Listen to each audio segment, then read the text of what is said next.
You say it's good, I say it's great, but it could be better.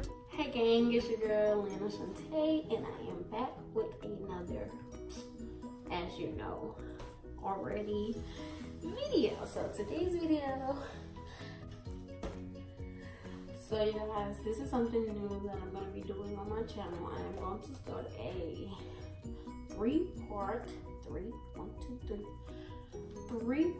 little mini series called Dear College Student. So the first video, this video, as you can tell from the title, is called, it's part 1, the process. So this is before you even get to college. This is like for maybe part 1, the process. So this is before you even get to college. This is like for maybe the people who took a break right after high school, so you're gonna get ready to go back and you really don't know what you're doing. And for the students that's coming out of high school, that students that's coming out of high school who probably the first person in their family to go to college, they don't really have any guidance, so they don't really know what to expect and what to be looking out for and what to be doing. So this video is for you guys, and for people who may already be in college and getting ready to transfer, because this is good for transfer students. Tip number 1 is, before you make any commitments, make sure you are committing to a college or university for the right reason. So if you don't know what like the right reason, like let's say the right reason, who are you going for? Are you going to this college because your friends are going to the college, or are you going to this college because they have a good program, it's gonna be good where you are trying to go with your education? If you're in sports, do they actually have like a good sports department? Like, when I say are you going for the right reasons, make the reasons be your reasons.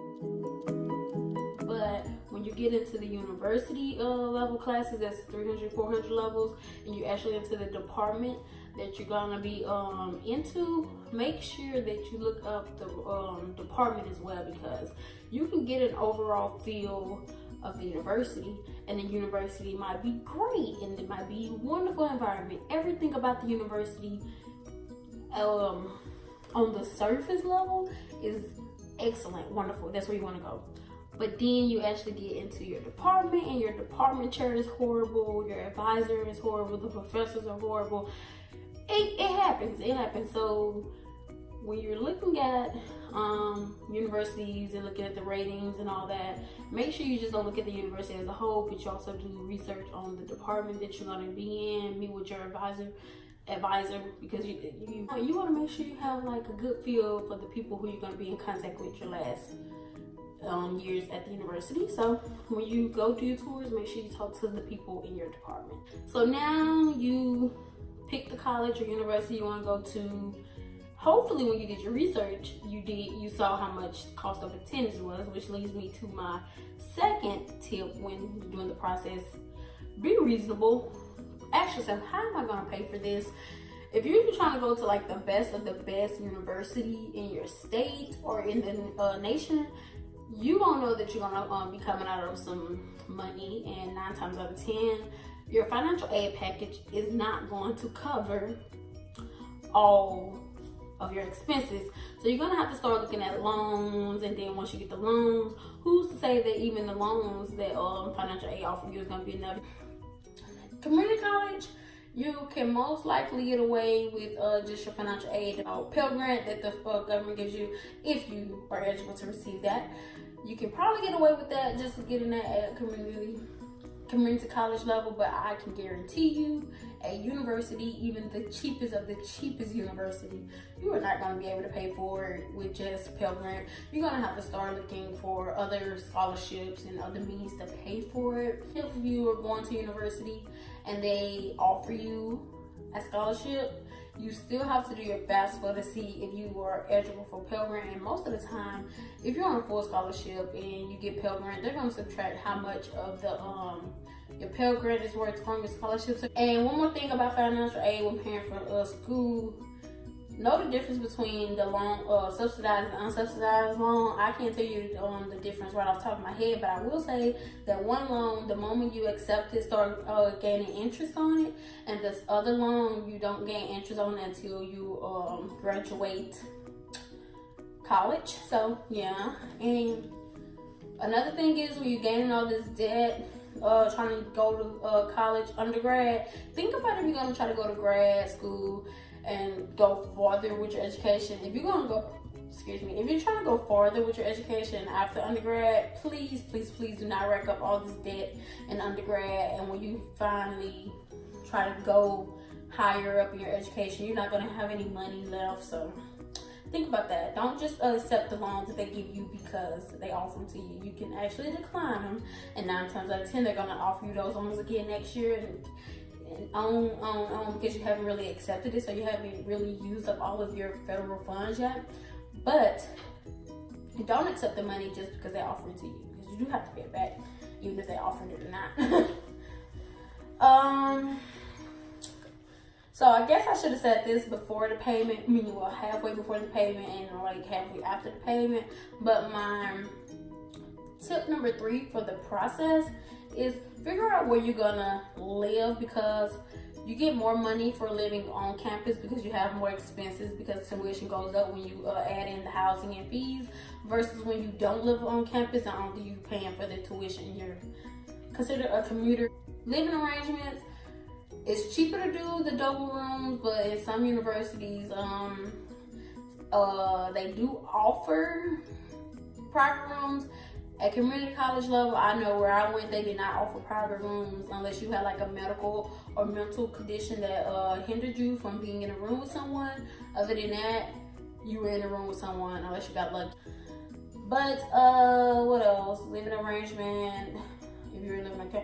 If you are living on campus, or even in a off-campus university housing, the university I'm at doesn't offer off-campus housing that's like through the university. Be honest, you guys. If you know you go to bed early, do not post on that application that you go to bed late and that you don't mind noise, because that's kind of like where they're gonna try to put you into a space with someone who matches your similarities. And if you are not honest on that application, you're going to end up in a room with someone who stays up all night blasting music, friends over, while you are trying to go to sleep, and that's just a headache. Trust me, it is. And last for the process is okay, so now you don't pick your university, you know how you're gonna pay, and you know where you're gonna live.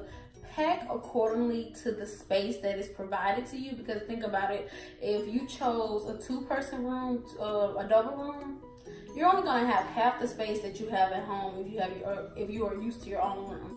And yeah, so if you're bringing a car, make sure you get a decal. That's also, at some universities, they put that into tuition and fees. At the university I'm at, it does not cover tuition and fees.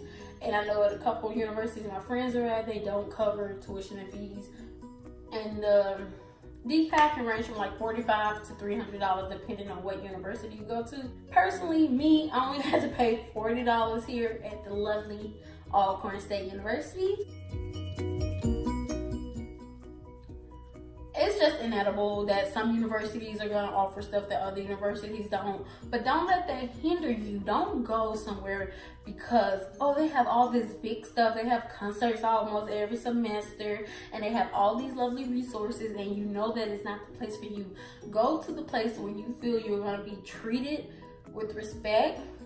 The teachers actually care about you, and it's going to be a family-oriented environment. Don't go somewhere just because you feel you will get more of the experience as a social wise, but your education is going to be so yeah, that's like number 1 mistake. Do not do it. Do not do this. And that's the one thing I'll say. Do not, if it's at the top of my list of the process, is do not go somewhere where you think you're gonna have fun, but the education level is down here. You need to find something like right here where the education and the social life is right there together. But that is it for the process. Thank you for tuning in, and be on the lookout for part 2 of Dear College Student. Like, share, subscribe. Always have a blessed day.